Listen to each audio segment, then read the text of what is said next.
Now, +1, +2, and counting up. Particle taken off. Page down by 1.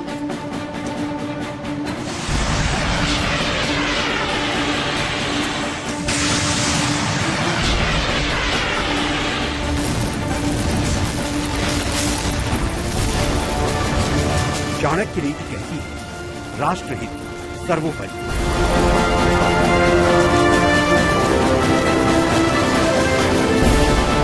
देश शक्तिशाली है, राष्ट्र के संसाधन और सीमाएं बड़ी, शत्रु कमजोर हो और प्रजा की भलाई।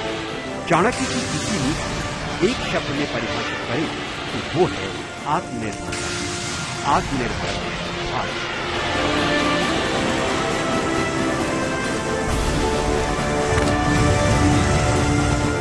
देश शक्ति संपन्न हो इसके लिए जरूरी है कि राष्ट्र की रक्षा प्रणाली आत्मनिर्भर हो। पिछले कुछ वर्षों में रक्षा की दशा बदलने के लिए देश इसी दिशा में काम कर रहा है। सरकार के प्रयास और प्रतिबद्धता आप सभी के सामने है। अब आत्मनिर्भर भारत के संकल्प को हमें मिलकर के इसे सिद्ध करना है। चाहे प्राइवेट सेक्टर हो या पब्लिक सेक्टर हो या फिर हमारे फॉरेन पार्टनर्स, आत्मनिर्भर भारत सभी के लिए विन विन संकल्प है।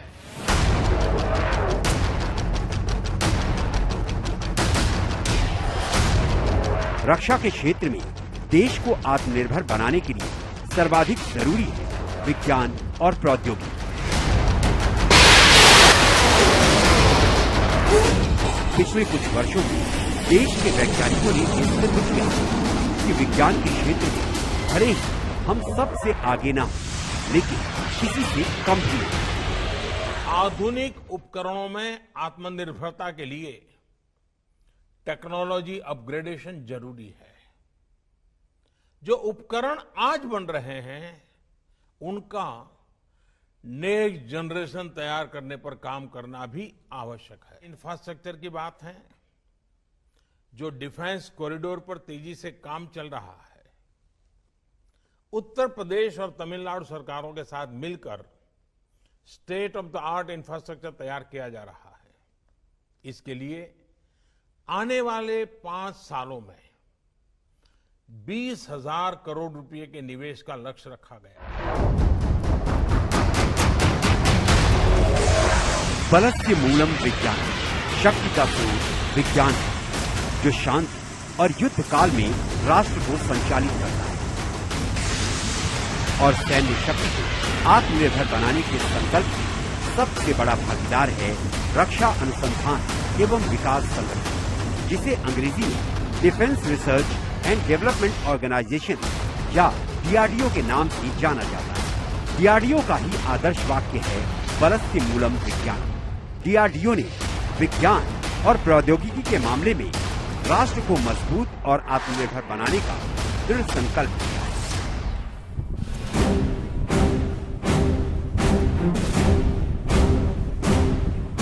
सेना को शक्ति संपन्न बनाने के साथ साथ DRDO सैनिकों की रक्षा के उपकरणों का भी समय समय पर विकास करता रहा है। राष्ट्रीय सलूट! यहाँ हम सेना के जवानों के लिए DRDO के कुछ नए आविष्कारों की चर्चा करेंगे, जिसमें हिमतापक, स्नो मेल्टर, एलोकॉल ग्रीन, स्पेशल वाटर बॉटल और स्पेशल बैकपैक शामिल है। जैसे आपने अभी देखा हिमतापक, जो स्पेस हीटिंग डिवाइस है, एक बहुत अच्छा प्रोडक्ट है और आर्मी ने इसको बहुत ही अप्रिशिएट किया। जहाँ भी हम गए इसको बहुत ही अप्रिशिएशन हुआ।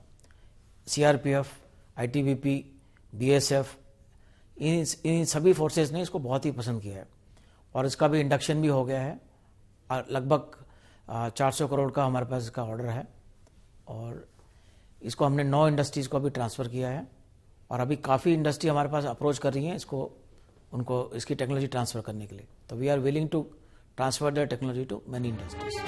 सबसे पहले हिमतापक। हिमतापक सेना के लिए खास तौर पर बनाई गई बुखारी है। सबसे पहले आप ये समझिए कि बुखारी क्या है। भारतीय सेना भीषण सर्द इलाकों में देश की रक्षा के लिए तैनात है, जहां तापमान सर्दियों के मौसम में -30 से 40 डिग्री तक पहुंचना बेहद आम होता है और ऐसे सर्द मौसम में सेना के जवान टेंट्स या कमरों में रहते हैं। सर्दी से बचने के लिए बर्फीले इलाकों में सैनिकों को रहने के लिए लगाए गए टेंट या कमरों को गर्म करने के लिए केरोसिन ऑयल यानी मिट्टी के तेल से चलने वाली बुखारी का इस्तेमाल किया जाता है। बुखारी से कमरा गर्म तो होता है, लेकिन इसके कई नुकसान भी हैं, जिसका खामियाजा सैनिकों को चुकाना होता है। बुखारी में कई बार विस्फोट हो जाता है, जिससे फैलने वाली आग सैनिकों के लिए जानलेवा होती है। बुखारी के संचालन के दौरान एक कैन से लगातार मिट्टी का तेल स्टोव में गिरता है। इससे वातावरण प्रदूषित हो जाता है।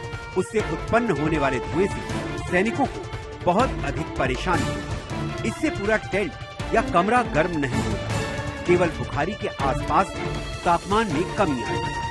डीआरडीओ ने इन सभी स्वाभाविक समस्याओं को दूर करने के लिए हिमतापक बुखारी विकसित की, जिसका इस्तेमाल बर्फ से ढके पूर्वी लद्दाख की भीषण ठंड में तैनात सैनिक इस वक्त कर रहे हैं। डीआरडीओ ने ये हिमतापक बनाया है। जुलाई में जब भारतीय सेनाओं के लिए सर्दियों की तैयारी शुरू हुई थी, तो लेह के एयरपोर्ट पर पहुंचने वाले सामान में सबसे बड़ी मात्रा हिमतापक यानी इस नई मॉडर्न बुखारी की थी, जिसकी जरूरत सैनिकों को पड़ने वाली थी। और इस समय जबकि लद्दाख में, पूर्वी लद्दाख में भीषण सर्दियां शुरू हुए 2 से 2.5 महीने हो चुके हैं, -30 डिग्री के तापमान पर तैनात सैनिकों को इस हिमतापक से बहुत राहत मिल रही है। ये पुरानी बुखारी से कैसे अलग है? ये एक डबल चैम्बर डिज़ाइन है, जिसमें अंदर के चैम्बर से गर्म हवा कमरे में आती है। ये इसमें रेडिएटिव और कन्वेक्टिव दोनों टाइप की हीट है जो कमरे को गर्म करती है। यानी हम पुरानी बुखारी में जैसे हम सामने खड़े होकर तापते थे, उसके अलावा ये कमरे को भी गर्म करेगा। इसमें आप सेक भी सकते हैं सामने बैठ के, और ये जैसे आपके एसी में कमरे की हवा को लेके वो ठंडा करता है, ये कमरे की हवा को ऊपर से लेगी और नीचे से गर्म हवा आती रहेगी। जस्ट लाइक समझें कि आपके कमरे में 3 ब्लोअर लगे हुए हैं, उस टाइप का है। और इसके जो बाहर का चैम्बर है, उससे सारी फालतू गैसेज हैं, हार्मफुल गैसेज हैं, वो सारी बाहर चली जाती हैं। पहले तो बर्नर काफ़ी इंप्रूव होने के कारण गैसेज बनती बहुत कम है। प्रॉपर ब्लू फ्लेम होने के कारण गैसेज बहुत कम बनेगी, और जो भी बनेंगी वो सारी की सारी बाहर चली जाएंगी। ये कितनी कम खर्चीली है, और इसके अलावा इससे पर्यावरण को कितना फायदा होगा? आप देख लीजिए कि पहली वाली जो थी 20 लीटर का कैन लगाते थे तो शाम तक खत्म होता है। ऑलमोस्ट जो रिपोर्ट के अकॉर्डिंगली 1 से 1.5 लीटर तो कम से कम कंजप्शन थी पर आवर। इसकी 500 से 700 है एवरेज। एक बुखारी तकरीबन 10 लीटर की सेविंग कर रही है। मतलब कि आप मान लेंगे साल में 300 दिन भी माने तो 3000 लीटर साल की केरोसिन की सेविंग है। उसके अलावा सर, क्योंकि वहाँ पर्यावरण बहुत नाजुक है, और क्योंकि जितना ऑयल कम जलेगा उसके अकॉर्डिंगली उसकी एनवायरमेंटल इफेक्ट भी कम होगा। ऊंचे पहाड़ी सर्द इलाकों में जहां भी नजर जाती है, बर्फ ही बर्फ नजर आती है। जल की हर बूंद जम जाती है। पानी की एक एक बूंद के लिए संघर्ष करना पड़ता है, और ये संघर्ष देश की सुरक्षा के लिए सीमाओं पर तैनात सैनिकों को भी करना होता है। प्यास बुझाने के लिए जम चुके पानी को पीने से लेकर रोजमर्रा के इस्तेमाल के लिए पिघला कर निकालना होता है। इसमें आने वाली दिक्कतों को दूर करने के लिए डीआरडीओ ने बेहद आसान तकनीक का इस्तेमाल कर कारगर तरीका खोज निकाला, जिससे सैनिकों को पीने के पानी के लिए किए जाने वाले संघर्ष से मुक्ति मिल जाए। बर्फ को पिघलाने के लिए फिर से केरोसिन तेल के स्टोव इस्तेमाल किए जाते हैं। उससे केरोसिन तेल की भी बर्बादी होती है, वातावरण में प्रदूषण भी फैलता है। लेकिन सबसे बड़ी समस्या ये आती है कि आपके पीने के पानी में भी अगर केरोसिन की बदबू हो तो जाहिर सी बात है कि आपको पानी पीने का दिल नहीं करेगा। और ये सबसे बड़ी समस्या आती है पूर्वी लद्दाख समेत हाई ऑल्टीट्यूड में तैनात लाखों सैनिकों के सामने हर सर्दियों में। ये उसका इलाज है। डीआरडीओ ने एक ये बहुत छोटी सी चीज बनाई है, लेकिन ये बहुत बड़े काम की है। इसका आपने परीक्षण कर लिया, और इसकी क्या रिपोर्ट है ग्राउंड पर? नहीं, परीक्षण इसके हो चुके हैं और इसकी रिपोर्ट बिल्कुल ठीक है कि 5 से 7 लीटर पानी आपको मिलता है बिना कुछ कंज्यूम किए। कि जैसे इसका नाम है solar snow melter, solar energy से ही ये चल रहा है। और सोलर एनर्जी आपने जैसे अभी खुद ही बताया कि सोलर एनर्जी बहुत है वहाँ पे, और इसका ग्रीन हाउस इफेक्ट ही हमने यूज़ किया कि ये पॉलीकार्बोनेट शीट से एनर्जी हीट अंदर जाती है, अंदर ट्रैप हो जाती है, और अंदर कॉपर का हीट एक्सचेंजर लगाया हमने, और उसको ब्लैक कलर का किया है क्योंकि कॉपर एक अच्छा कंडक्टर है। ऊपर से ब्लैक कलर होने के कारण मैक्सिमम हीट एब्जॉर्व करता है। तो उसके कारण इसकी एफिशिएंसी और बढ़ गई। हमने इसके बहुत सारे प्रोटोटाइप ट्राई किए हैं और अल्टीमेटली ये छोटे, जो आप देख रहे हैं पॉकेट काफ़ी छोटी है अब इसकी, क्योंकि जब बड़ी पॉकेट रखी थी हमने तो उसके बीच में से बर्फ़ पड़ी रहती थी, किनारों से मेल्ट हो जाती थी। तो अल्टीमेटली ये ऑप्टिमम साइज़ है जो पॉकेट जिसमें अंदर बर्फ़ आपको मेल्ट होके इसके नीचे ही अंदर 5 से 7 लीटर का एक कंटेनर है जिसमें पानी स्टोर होता रहता है और थोड़ा सा वार्म सा रहता है। जब भी आप खोल के आप चाहे तो जब मर्जी निकाल सकते हैं। ये सोलर स्लो मेल्टर जो है ये भी एक बहुत अच्छा प्रोडक्ट है। जैसे आपने अभी देखा कि जो हिली एरिया में जहाँ पर स्नो है वहाँ पर हमारे पास ऊर्जा की ज़रूरत नहीं पड़ती, सोलर एनर्जी से इसको हम चला सकते हैं। इसको भी हमने 4 इंडस्ट्री को ट्रांसफ़र कर दिया है और इसको भी जो है इवैल्यूएशन के लिए जो है सियाचिन बेस पे भेजा है और हमें उम्मीद है कि ये एक सक्सेसफुल प्रोडक्ट रहेगा। सर्द बर्फीले इलाकों में रहन सहन और खान पान ही चुनौती नहीं है, बल्कि शरीर को स्वस्थ रखना भी एक चैलेंज है। सर्दी के इस मौसम में बर्फ का ही राज होता है और ऐसे जानलेवा मौसम में भी भारतीय सेना के जवानों को अपने कर्तव्य पथ पर लगातार डटे रहना होता है, जिसका शारीरिक नुकसान है फ्रॉस्ट बाइट। और ये इतना खतरनाक होता है कि कई बार जिस अंग में फ्रॉस्ट बाइट हुआ उस अंग को काट कर अलग करना पड़ता है। लिहाजा डीआरडीओ ने सैनिकों को होने वाली सबसे बड़ी समस्या यानी फ्रॉस्ट बाइट से बचने के लिए एलोकॉल क्रीम बनाई है, जो भीषण सर्दी में भी जमेगी नहीं और सैनिकों की फ्रॉस्ट बाइट से रक्षा करेगी। हाई ऑल्टीट्यूड इलाकों में सर्दियों में भीषण ठंड से फ्रॉस्ट बाइट होने का खतरा सबसे ज्यादा रहता है। अब इसका इलाज भी डीआरडीओ ने खोजा है और ये है एलोकैल क्रीम, जिसका इस्तेमाल इस समय हाई ऑल्टीट्यूड इलाकों में तैनात जो सैनिक हैं वो फ्रॉस्ट बाइट से बचने के लिए कर रहे हैं। फ्रॉस्ट बाइट अक्सर उंगलियों में, नाक में या कान जैसे अंगों पर होता है और उसके बाद वो अंग काले पड़ जाते हैं, सड़ जाते हैं और उसके बाद उनको काटना पड़ता है। इसमें क्या खासियत है, अभी तक जो चीज़ें इस्तेमाल होती हैं और इसमें फ़र्क क्या है?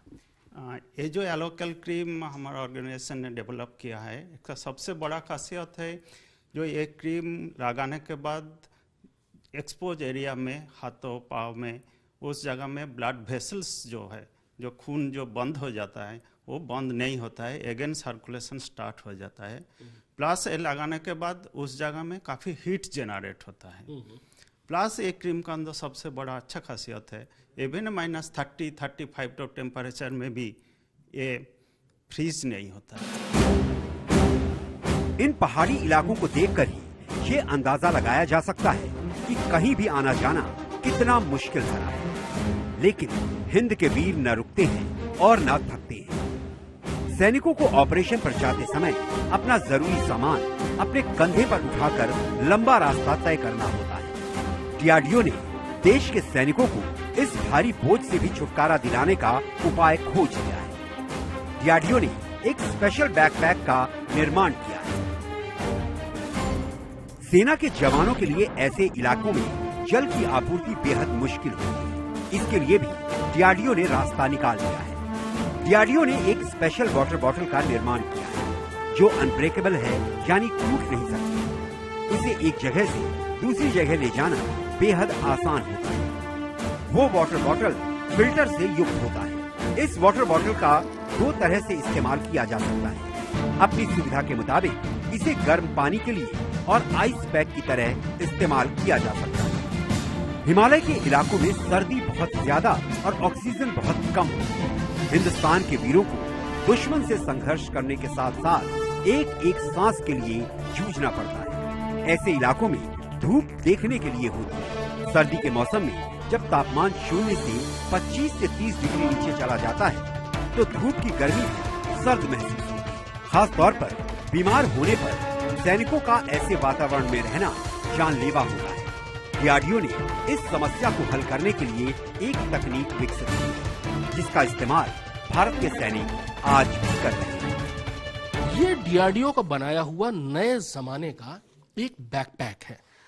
इसमें अलग अलग चीजें नहीं है, इसमें हर चीज इसी एक बैग में है। बहुत स्मार्ट और बहुत ही शानदार ये बैग दिख रहा है। क्या खास चीज है कि जो पहले सैनिकों के पास नहीं थी और अब इस बैग में वो सारी चीजें आपने डाली हैं, क्या फायदा होगा, क्या सुविधा होगी सैनिक को? इस पे हम लोग सारी सोल्जर का जो तकलीफें है उसको हम लोग एड्रेस करते हुए इसको डिज़ाइन बनाए, इम्प्रूव डिज़ाइन है जो कि उन लोगों का शारीरिक तनाव बहुत कम होगा। हाई एल्टीट्यूड क्षेत्र में क्या होता है, ऑक्सीजन का कमी होता है, उधर लोड कैरेज करना एक बहुत तनावपूर्ण काम होता है, उससे उन लोगों का हार्ट, लंग इसके ऊपर काफ़ी दबाव आता है। तो इस हालत में हम लोग क्या कर सकते हैं, एक इम्प्रूव डिज़ाइन दे सकते हैं जिससे ये तनाव कम हो सकता है। देखिए, लोड कैरेज करना जो है सोल्जर को करना ही है, इंटीग्रल पार्ट है, इससे ना बोल नहीं सकते। उच्च पर्वतीय क्षेत्र में क्या होता है, उधर ऑक्सीजन का कमी है, वो रहेगा ही। तो इस सिचुएशन में हम लोग डिज़ाइन को ऑप्टिमाइज करके वो तनाव कम कर सकते हैं। तो हम लोग इस पे ये ऐसा हम लोग एड्रेस करके ये डिज़ाइन बनाया जिसमें सारे पार्ट ये एंसेम्बल है, डिटैचेबल भी है। आपके जो सुविधा के हिसाब से, आपकी ज़रूरत के हिसाब से आप सामान इस पे ले सकते हो। डीआरडीओ ने सैनिकों की रोजमर्रा की जरूरतों को पूरा करने के साथ साथ सैन्य शक्ति को बढ़ाने में अभूतपूर्व योगदान दिया है। हर एक तस्वीर, हर एक हथियार शक्तिशाली आत्मनिर्भर भारत के अब तक के सबसे मजबूत दस्तखत है। एक एक हथियार डीआरडीओ और भारतीय सेना के इंजीनियर्स की कड़ी मेहनत का परिणाम है। भारतीय सैन्य शक्ति को और शक्तिमान बनाने के लिए बेजोड़ इंजीनियरिंग का उदाहरण है भारतीय सैन्य साजो सामान, जिनमें 100% शुद्ध स्वदेशी तकनीक और सामान लगाए गए हैं। देश के इंजीनियर रक्षा के क्षेत्र में रचनात्मकता को आसमान की बुलंदियों तक लेकर गए। डीआरडीओ ने आत्मनिर्भरता को आत्मसात किया। ब्रह्मोस, अग्नि, पृथ्वी जैसी मिसाइलों का स्वदेशी विकास और उत्पादन किया। रणनीतिक प्रणालियों में हल्के लड़ाकू विमान Tejas, multi barrel rocket launcher, Pinaka और वायु रक्षा प्रणाली आकाश, रडार और इलेक्ट्रॉनिक युद्ध प्रणाली की श्रृंखला ने भारत की सैन्य शक्ति को क्वांटम जंप किया, जिसका वैश्विक परिदृश्य में विशेष प्रभावी संदेश दिया और देश को महत्वपूर्ण लाभ हुआ।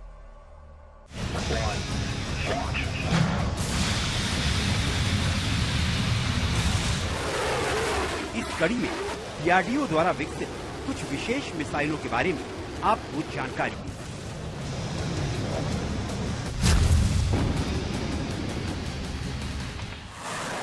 डीआरडीओ का स्वदेशी मिसाइलों को विकसित करने के मामले में विशेष योगदान।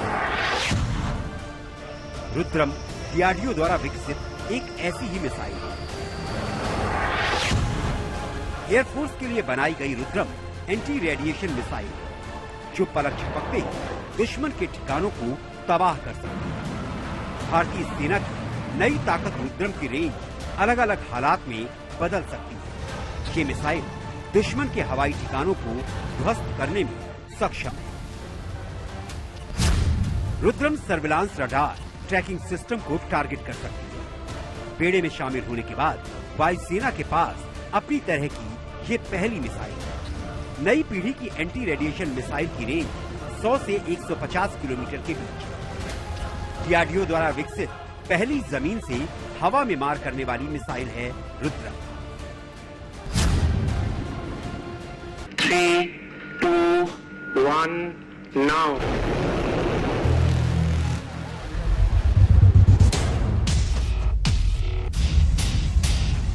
अग्नि मिसाइल डीआरडीओ द्वारा विकसित वो मिसाइल है जिसकी जग में पाकिस्तान और चीन दोनों ही हैं।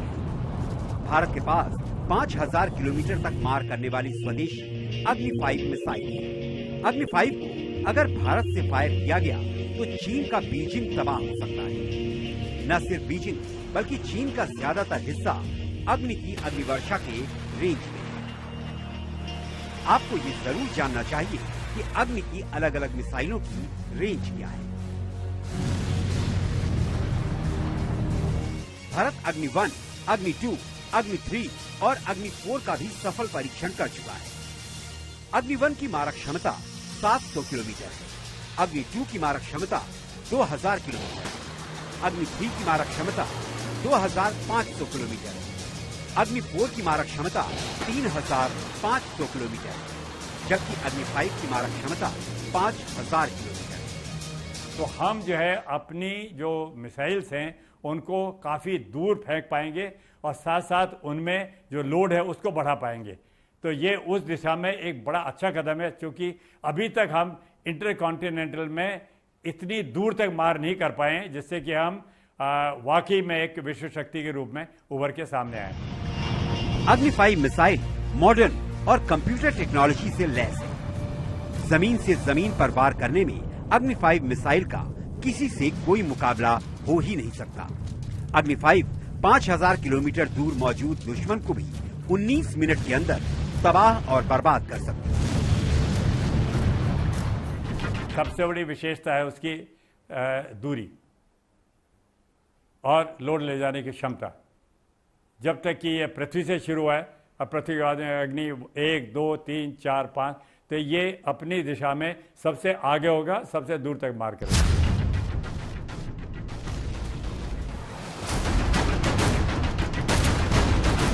अब हम आपका परिचय संपूर्ण स्वदेशी नाग मिसाइल से कराते हैं।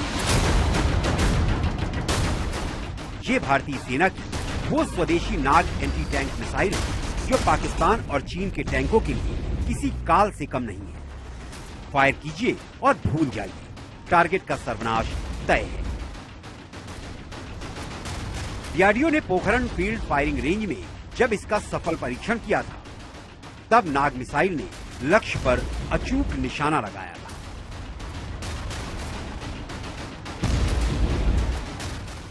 बैलिस्टिक मिसाइल कैपेबिलिटी कितने देशों के पास है? दुनिया में 4-5 देशों के पास है, उसमें से एक इंडिया है। अभी आपको सोचना पड़ेगा कि भाई हम इस्तेमाल किसके अगेंस्ट में करेंगे। अब जर्मनी से तो हमारी लड़ाई होगी नहीं ना, तो इंटरकॉन्टिनेंटल बैलिस्टिक मिसाइल है, पर यूरोप पे तो नहीं मारोगे, टर्की पे तो नहीं मारोगे। हमारे टारगेट्स क्या हैं? हमारे टारगेट्स पाकिस्तान में है। मौसम कैसा भी हो, दिन हो या रात, लक्ष्य स्थिर हो या फिर तेज रफ्तार से बचने की कोशिश करें, नाग का निशाना अचूक होता है। जमीन से छोड़े जाने वाले नाग सिस्टम की रेंज 4 किलोमीटर तक है, जबकि अटैक हेलीकॉप्टर से हमला करने वाली हेलिना मिसाइल की रेंज 8 किलोमीटर है।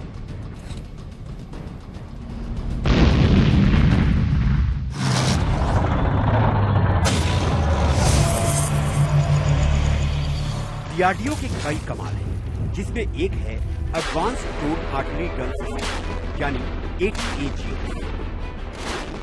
ये सिर्फ आर्टिलरी गन नहीं, बल्कि विश्व रिकॉर्ड अपने नाम करने वाला वो advance towed artillery gun system है जिसका एक फायर चीन और पाकिस्तान की पेशानी पर पड़ डाला।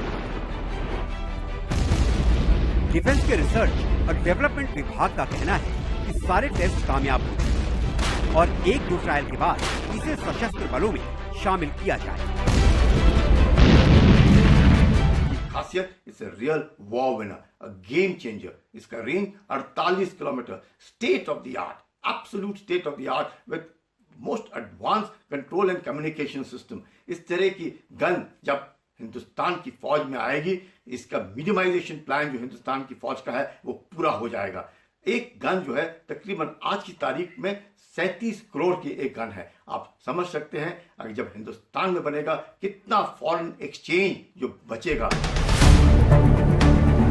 155 mm क्लास में ये दुनिया की सबसे लंबी रेंज वाली तोप है। सशस्त्र बल इसके लिए अपनी रजामंदी दे चुके हैं।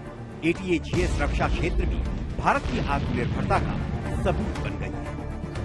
इसकी सबसे बड़ी खूबी ये है कि ये पूरी तरह इलेक्ट्रिक ड्रिवेन है, इसलिए लंबे समय तक इसके मेंटेनेंस में काफी कम खर्च है।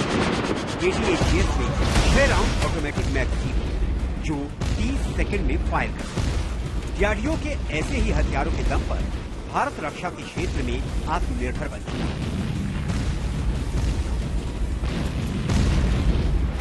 यह है डीआरडीओ की सबसे advance towed artillery gun 155 mm और 52 कैलिबर की विनाशक तोप 30 सेकंड में स्वचालित प्रणाली की मदद से 48 किलोमीटर दूर निशाने पर 5 गोले दागते, टारगेट पर अचूक वार करने में सक्षम। इसकी शक्ति का अंदाजा आप इस बात से लगाइए कि भारत के पास अमेरिका की अल्ट्रालाइट हाउइट्जर M777, लेकिन उसकी रेंज 40 किलोमीटर, जबकि डीआरडीओ की स्वदेशी आर्टिलरी गन की रेंज 48 किलोमीटर। ATAGS को डीआरडीओ की रिसर्च एंड डेवलपमेंट डिपार्टमेंट ने तैयार किया और इसका उत्पादन देश की मल्टीनेशनल कंपनी भारत फौज ने किया है। यानी आप कह सकते हैं कि ये सबसे घातक युद्ध है और पाकिस्तान के लिए काल है, जिसके तोपखाने में शामिल होने का इंतजार सेना को अब बेसब्री है।